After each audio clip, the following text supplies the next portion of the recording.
YouTube? It's Kennedy Simone, and yes, I'm back with another video.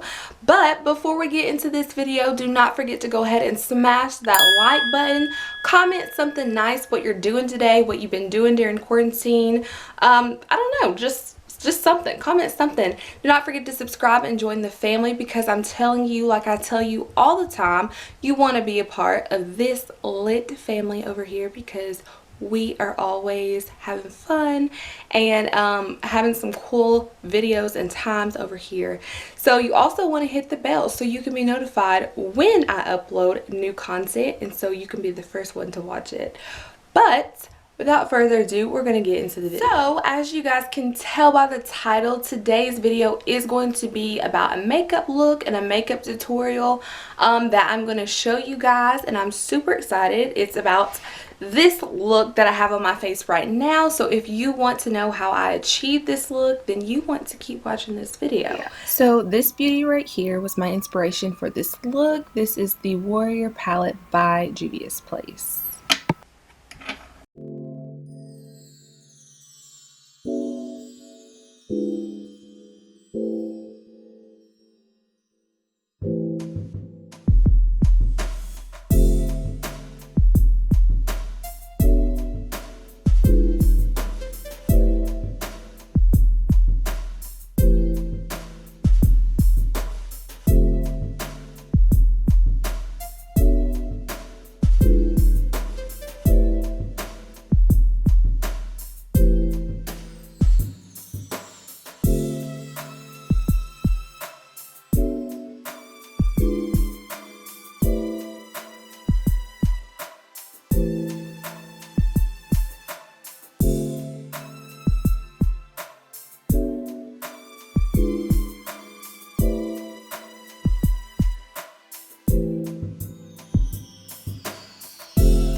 Bye guys, thanks for watching.